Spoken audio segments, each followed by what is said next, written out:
I will read all of those 1-star reviews and I will agree with everything that everyone says, but I'll still give it a 5.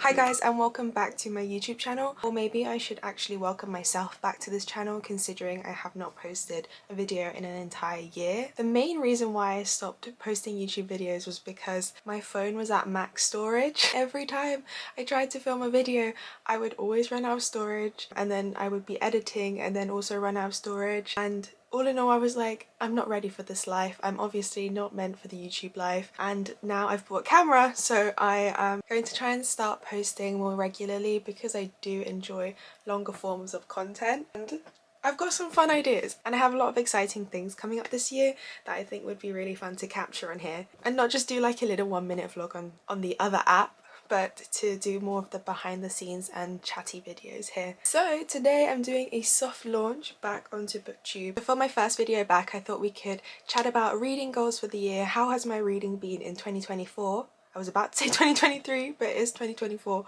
And what books have been good, which books have I not enjoyed so much, and what books am I looking forward to for the rest of the year. Let's get into it! So my reading goals for this year, I have a couple. One, I want to borrow more books, and that is because I'm acquiring a lot of physical copies. I don't know if you can tell, this is actually not the worst part of my room. I'm acquiring a lot of physical copies that are taking up space in my room, and also a lot of the time I read them and even if I don't love them, I still keep them. That's just kind of a weird thing for me because I used to, when I was younger, when we didn't have a lot of money for books, I would only be able to kind of justify spending on books that I knew I already really loved. I kind of want to bring that back a bit more into my life because sometimes I look around my room and I'm like, oh, I have that book, but I gave it a 2, or like I didn't even finish it, but maybe I'll go back to it because I own it now, so I should. Whereas I think borrowing books from the library would just, it just makes financial sense. It makes sense for my room real estate, my shelf real estate space. So that's one thing I'd really like to focus on. The second goal being to listen to more audiobooks. I think that a lot of times I have been really struggling to sit down and then switch off, especially after like 9 to 5 Monday to Friday, to just sit down and like become zoned in straight away. And I think that with all the fantasies that I'm trying to read and all these different worlds that I'm trying to slip into, I'm struggling. And so I'm listening to more audiobooks this year already and I'm having a really good time. I'll be talking about one of my favourite audiobooks I've ever listened to a bit later on in the video when I give my reading update, but that's definitely one of my goals. If I really love the book, maybe I'll look out for a physical copy, but yeah, really trying to kind of steer away from automatically grabbing the physical copy at the get-go. My third goal is to get to books that have been on my TBR for a really long time. I think that I get really swept up with proof copies and advanced reader copies that come through, and I think like, oh my god, I need to constantly be reading what's coming out, what's new, what's fresh, like what's up and coming.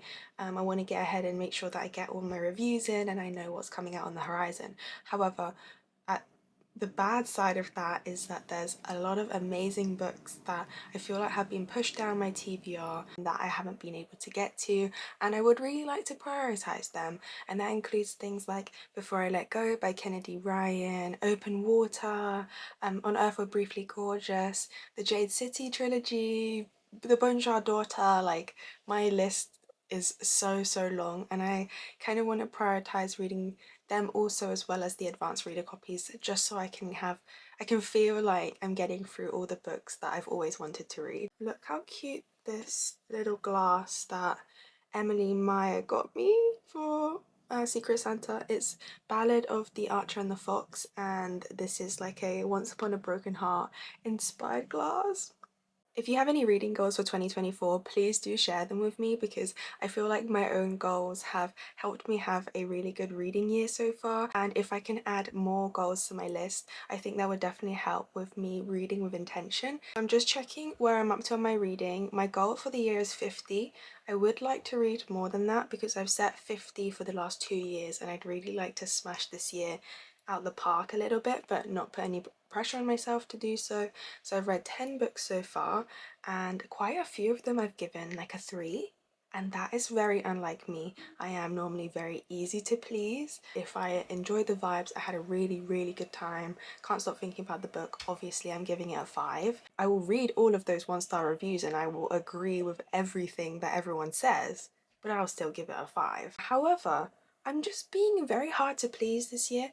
Maybe it's because I turned 25 and now and now my standards have just like dramatically risen. It's been an interesting experience to read a lot of 3 to 3.5 star reads. It's a bit sad, but then I feel like it really makes the 5-star reads shine through. This year, I started the year with a bang. I read A Fate Inked in Blood by Danielle L. Jensen. This is the same author that wrote The Bridge Kingdom, which is a political fantasy with some romance. And so I went into this one thinking, I enjoyed that, so I'll probably enjoy this, but I really had a lot of fun with this. This has a really good balance of not only being a political fantasy, but also it has a lot of action, and then it also has a greater emphasis on the romance than her previous series, and that blend was just like the perfect trifecta of what I wanted to start this year. Literally the first scene, it sold me. Immediately I felt like I knew the characters, I knew where the romance was going, and I was so sold. If you pick up A Fate in Blood and you read the first chapter, you'll know exactly what I mean. The two characters meet, the main character and the love interest meet, and they have incredible banter. And I was like, if this is how she's setting the book up, I'm going to love and just inhale the entire thing, which I did do. The story follows a very classic fantasy romance recipe where our main character is the chosen one and she has a very rare magical ability that's been gifted to her, and then she has to train with the insufferable love interest who she also can't be with, but then over time they realize they have more in common than they thought, and actually he is quite hot, so why would she not get with him? But then the plot twist is that she's actually meant to be married to his dad, so it's kind of forbidden. Quick little side note that the dad believes that if he can control her and her powers, this will bring him glory, and in order to control her, he must be married to her. But nothing kind of like weird happens, it's more like just a status, which adds a little bit of complexity to her dynamic with the son. And I did really love the love interest in this story. He wields a flaming axe because he's been gifted the powers by the Norse god of Thor, I believe. So a little bit about the fantasy aspect of this is that there are people who have powers in this world, and that is because the Norse gods have given them a drop of their blood, and then that manifests in unique powers. I gave it a 4.5 purely because I don't think this fantasy specifically broke any new ground for me. There was nothing that really blew my mind. Not that my mind needs to be blown, but I needed a little bit of something more, like just a little something. I've got the Fairy Loot edition and I wasn't sure how I felt about it at first, but I do kind of like that they've changed the cover and done something a little bit different. The art inside is also super pretty. Here's our main character, and the love interest, I believe, is on the back with his flaming axe. Yep, that will do it. On the back it says, born in fire, chosen by the gods, it was foretold she would unite a nation, but unfated weave their own destiny, even if what they want is forbidden, and she wants him. She's married to his dad. How freaking crazy is that? I would definitely recommend if you're a fantasy romance person. I'm so aware I spent so long talking about that book that I will make sure I'm the first person to read book 2. The next book I read that was actually a little bit of a disappointment to me. I half listened to this one on audiobook and half read it, a physical copy, and that was Swordcatcher by Cassandra Clare. Guys, when I say I struggled, I was struggling because this one,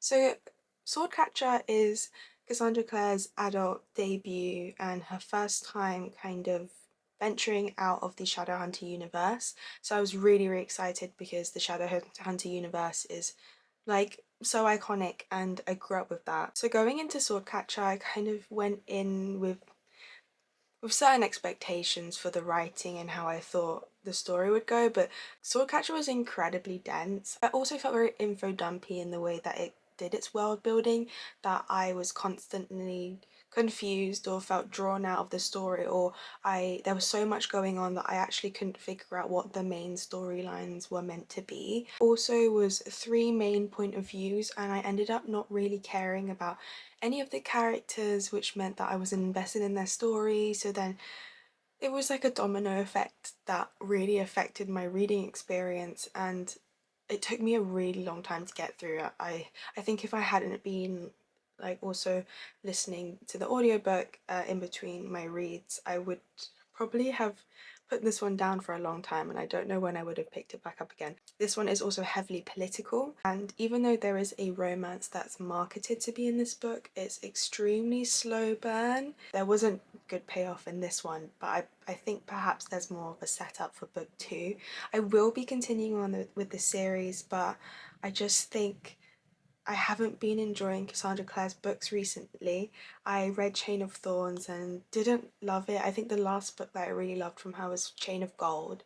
And then Chain of Iron was like, this is okay. And then Chain of Thorns was like, oh no, this was way too long. Nothing really happened. I want that feeling again from the Infernal Devices with Will, Gem and Tessa and the stakes. And I didn't feel it here. But yeah, I gave it a 3 star. Moving on, I switched up. I read The City of Stardust, which was a debut from Georgia Summers, and it was kind of comped as if you loved The Invisible Life of Addie LaRue by V.E. Schwab, then you will enjoy this. So I was like, I enjoyed Addie. That's such a cute comp. I'm definitely going into this.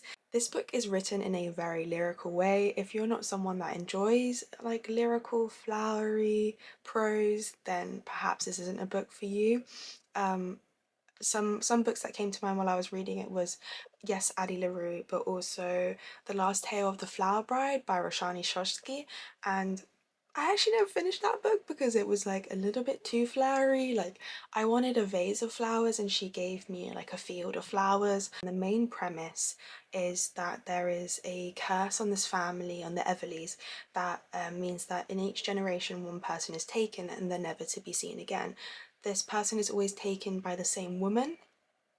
No one knows who this woman is, and they don't know why these people are being taken. Apparently it's a curse on the family, but it's just been going on so long, no one knows why the curse is there, how to get rid of it, or just even what they did to be cursed in the first place. So this book follows Violet Everly, whose mother has been missing for a long time, and Violet is the next person to be taken. So she's kind of racing against the clock to figure out the curse and break it, otherwise she will be taken too. So I thought it was a really interesting premise and it always kept me guessing. However, I'd say like the last third, I started realising that there was something missing. I was enjoying the writing, I was enjoying where the story was going, and it was keeping me guessing, but then I was like, actually, is this story well developed enough? Is the world building well developed enough? Because I don't feel like I know the ins and outs of it and I have so many questions.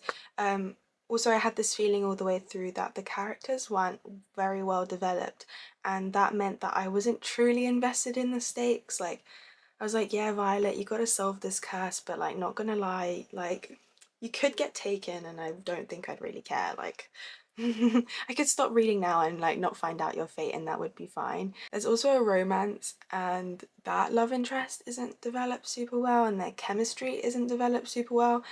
And then like, yeah, that, like when I got to the last third, I was like, actually, what am I invested in? Just the vibes? So overall I gave this a 3.5. I think the author's writing is super beautiful.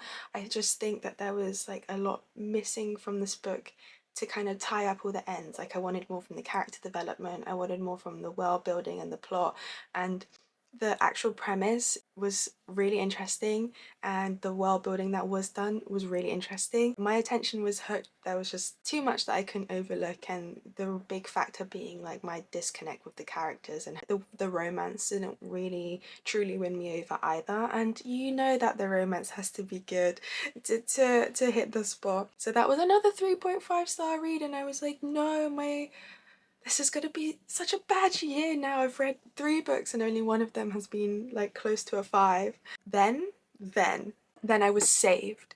I was saved by Miss Ali Hazelwood herself, because thank the Lord, the publisher that I was begging sent me Bride. Bride! So I had seen this one, everyone was talking about it because it was essentially like, so I saw everyone talking about Bride, and I saw the announcement post when it was going crazy because there was all this talk about certain fan fiction content that Ali Hazelwood was now bringing to the table, and a lot of people were freaking out because these concepts and this kind of like AO3 fanfic world that everyone had been living in the dark corners of the internet and in like at 3 a.m. on their phones was finally becoming mainstream. And I was excited for everyone. I was like, oh, I wish I read AO3 now and Wattpad so I can get excited with you. But essentially, Bride is based on the Omegaverse. I did not learn about the Omegaverse that long ago, and I feel ashamed. I was on the internet, but Sam apparently just did not venture. Bride is based on the Omegaverse, and it follows um and in this world there are vampires and werewolves and humans, and the daughter of the vampire councilman is sent off to get married to the head of the werewolf pack in order to kind of create diplomatic relations and kind of ease the unrest happening in their territories. And part of this deal is that our main character, Misery, her name is Misery. Misery has to go and live with Lo in the werewolf territory. And as a part of that exchange, there is one person from each side that's given to the other as collateral damage. And the person given from the werewolf side is Lo's mate. However, from the get-go of the book, at the beginning of every chapter, you get this little snippet from Lo's point of view, and then the rest will be Misery's. But in Lo's point of view, from the get-go, we know that actually something weird is happening, and like, you know that Misery might be his mate because he's having all of these really strong reactions to when he first meets her, and when he's around her it's kind of like driving him a little bit crazy. I am an Ali Hazelwood fan. I did read The Love Hypothesis and thought it was a bit mid, but ever since then, you know, she's been going from strength to strength, and she has solidified herself in my heart as an author that is very comforting and just always delivers what I need, whatever mood I'm in. Her books are such a pick-me-up. She just follows the same recipe every single time, and you know what, it's working. It's making me trust her. Like, give me whatever, like, especially when I saw this paranormal romance coming out, I was like, yeah, I'm sure Ali Hazelwood can't do any wrong with this. And you know what, I gave it a 5 star. I gave this book a 5 star. The romance was great, the tension, the angst. When there's forced proximity involved, like, I feel like that is just an automatic opportunity to make great scenes with really great chemistry, and Ali Hazelwood definitely capitalized on that. And when she got spicy, like, she got really spicy, so I would definitely recommend this book. It's very different to the straightforward romances on the market because it's got all the little paranormal elements in it, but I use this as kind of a cultural experience for me. I have never been on AO3 and I feel like I'm getting a little peek behind the curtain. I'm also just so happy for all my friends that are seeing AO3 essentially in mainstream media.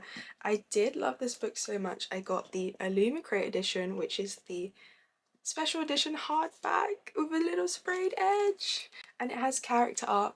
I love these characters, so I was like, okay, I'll get the special edition to treat myself. This is Lo and Misery, and then some cute wholesome kitchen content from them as well. This book had me giggling, it had me laughing, it had me kicking my feet in the air. My first 5 star read of the year was Bride.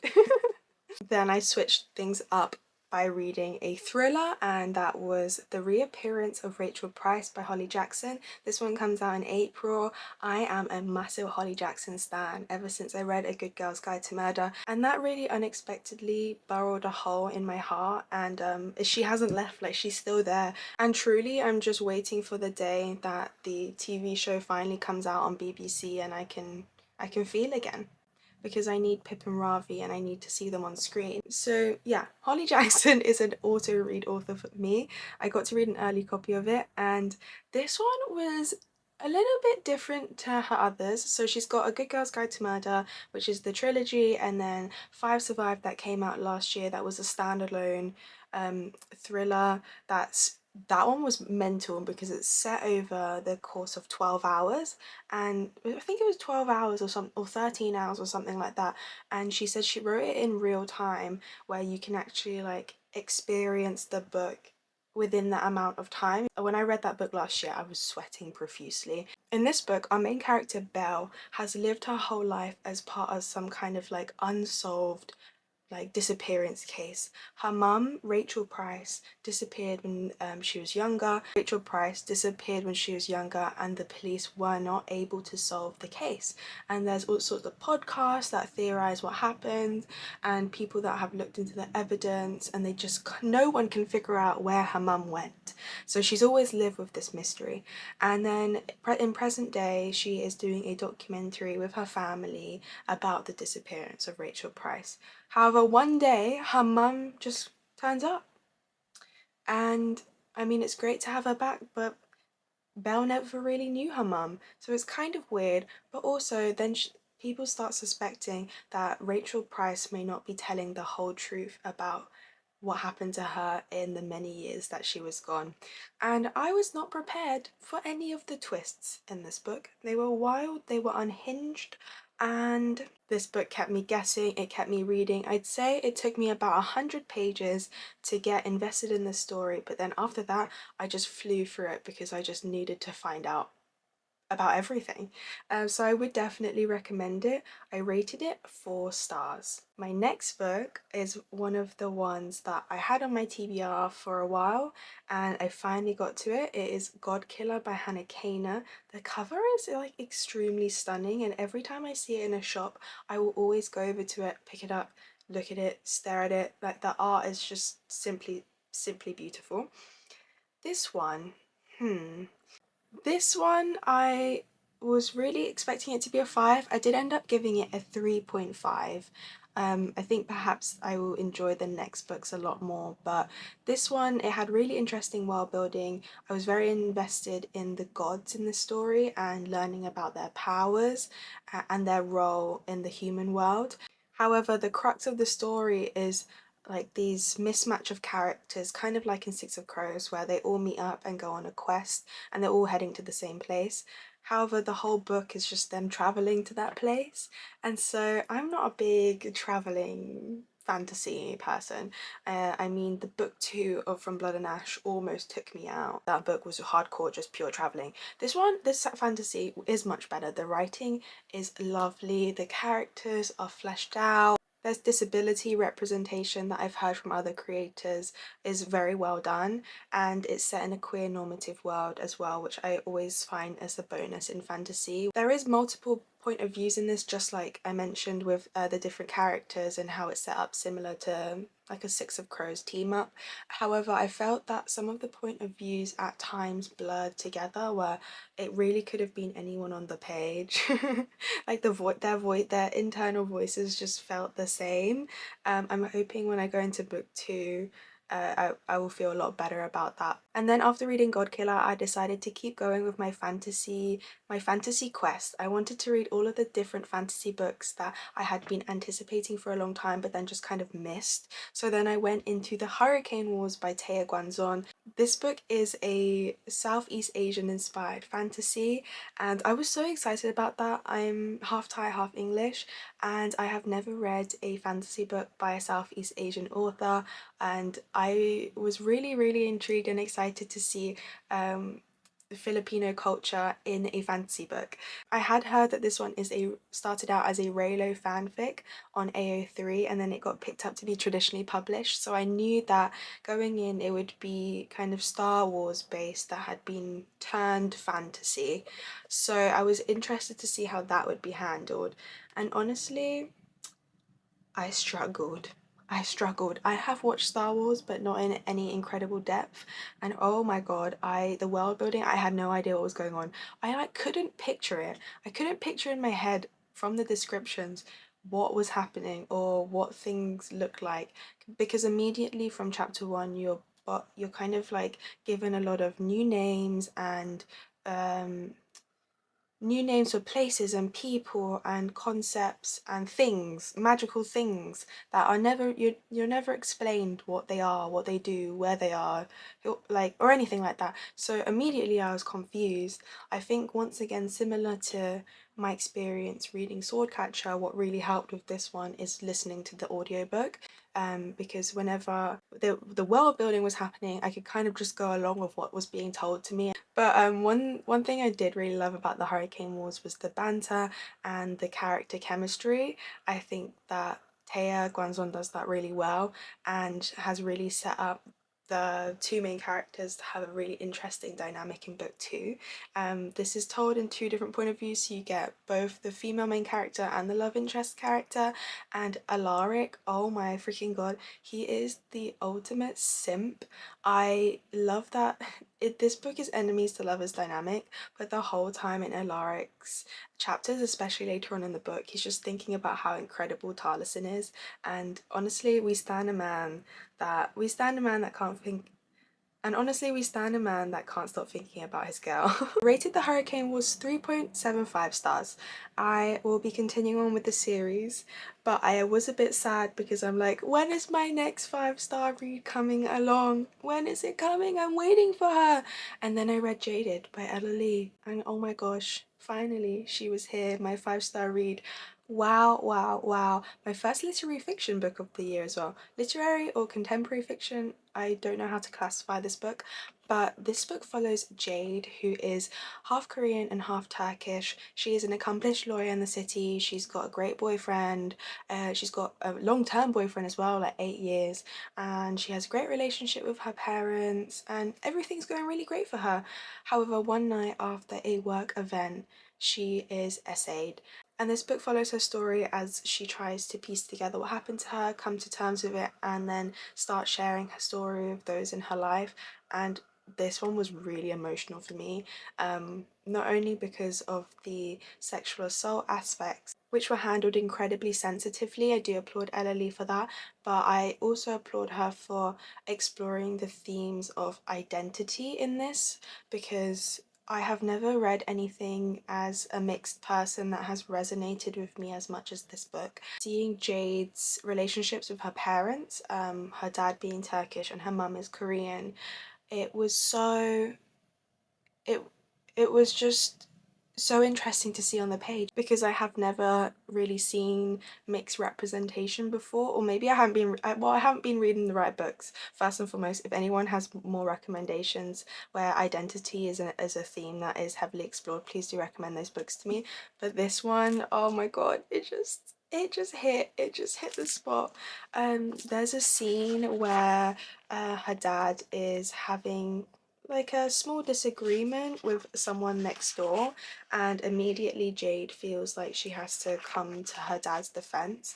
And so I'll just read you this quote because I feel like it's something that's really stuck with me. Watching a parent, a child's first love and role model, be patronized ignited a protective instinct, one of the countless experiences that trickled and funneled down into the mold of the dutiful immigrant child, a sort of reverse parenting where the child takes on the supervision of their parents, flanking them from an early age if they were being humiliated, and this responsibility to support never leaves. I really feel like that about my own mum, who she is a Thai immigrant in the UK, and so much of this book, especially Jade's relationship with her Korean mum, really resonated with me. I just felt like a lot of what her mum said to her and the way that the nature of their relationship is really, yeah, it really hit home, and I was like, oh my gosh, like, I can imagine my mum saying these things to me.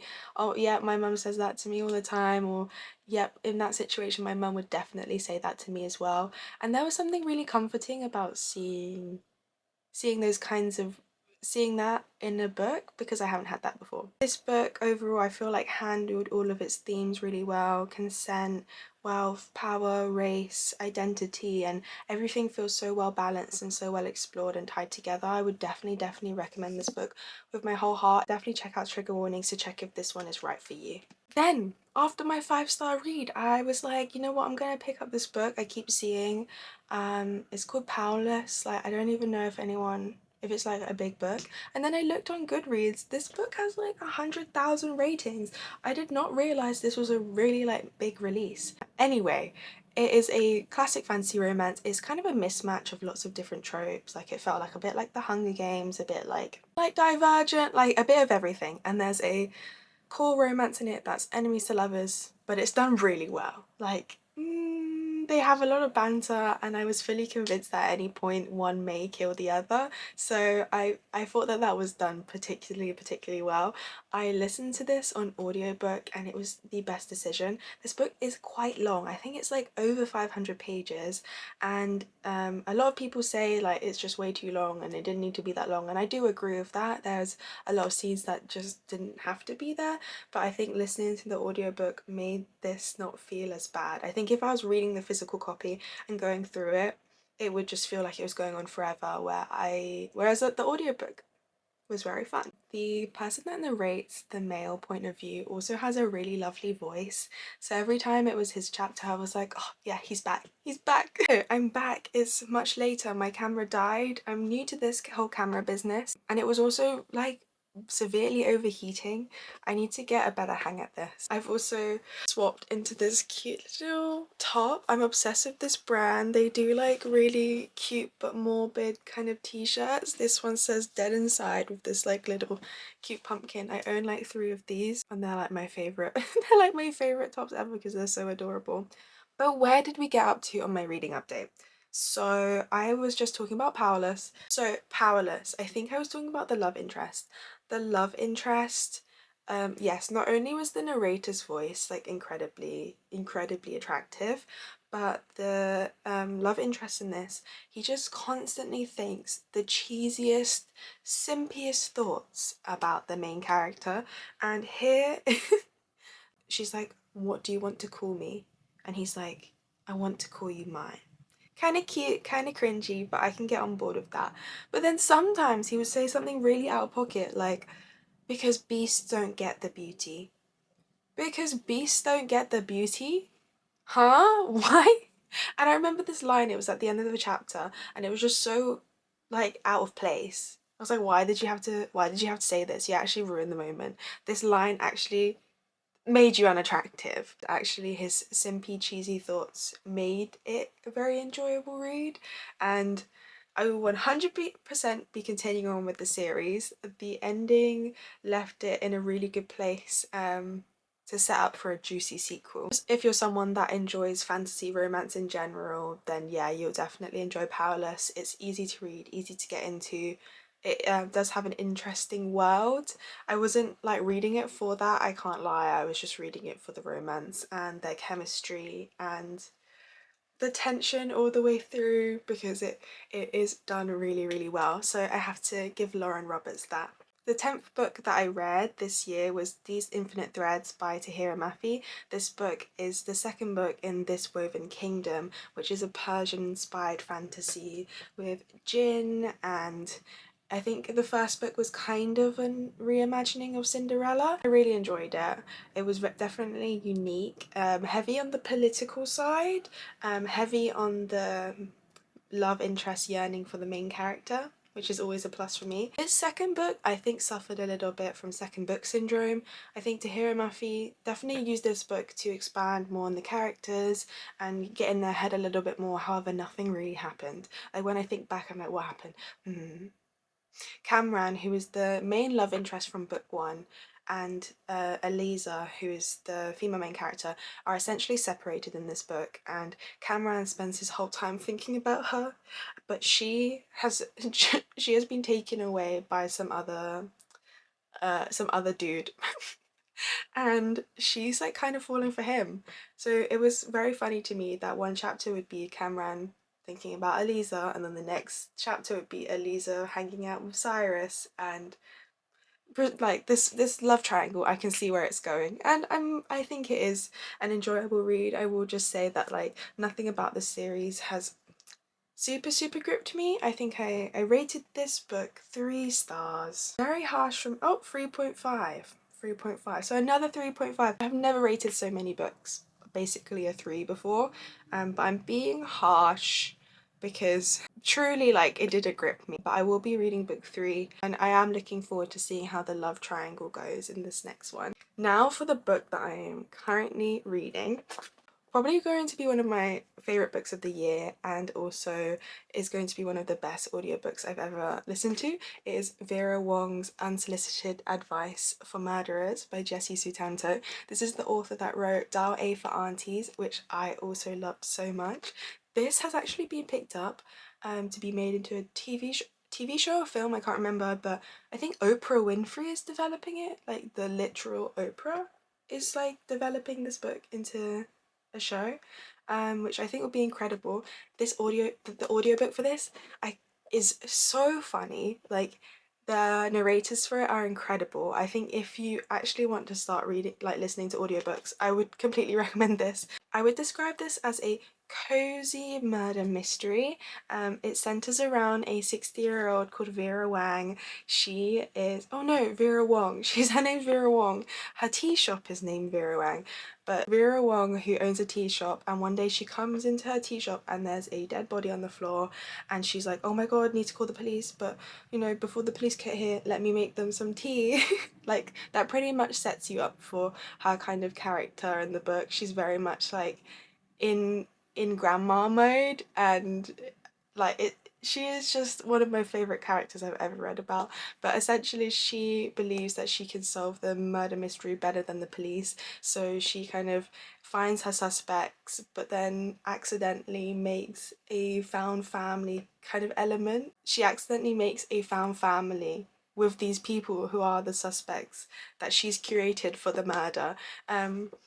And I haven't finished it yet. I actually am not sure who committed the murder, but I'm just loving the fact that these people are all together with Vera, and Vera's the one that orchestrated this whole thing. Just really heartwarming. The dialogue is really funny, and I don't have a bad word to say about it, so I would definitely recommend this one. So yeah, I think I'm having a really good reading year, or at least I'm getting a lot of satisfaction out of the books that I have been reading. Even though I've rated a lot of them a 3, I will say shout out to 2 books that I didn't read this year but I did really love. One was The Principal Moments by Esme Jacquini Pearson, which is a sci-fi fantasy crossover set in space, and oh my god, I had so much fun reading this. If you're someone that doesn't usually read sci-fi, I would definitely recommend that you try this one out, because I cannot wait for book 2. It was so unique. It was so cinematic. I felt like I was in a Marvel movie, and that's like the main way I try and like get all of the people in my life to read this book. I know I mentioned at the beginning of the video that I may be talking about the books I'm really looking forward to this year, but I think that I'll include them in my next video because I don't want this video to be too long for a comeback. But I hope that you enjoyed at least getting to hear about the books that I read this year, and I promise I'll be back more often. If there's any books that you think that I would really love or that you've loved recently, please let me know in the comments. Thank you, thank you, thank you so much for watching, and you can catch me on TikTok or Instagram if you want to see more from me in the meantime. See you later!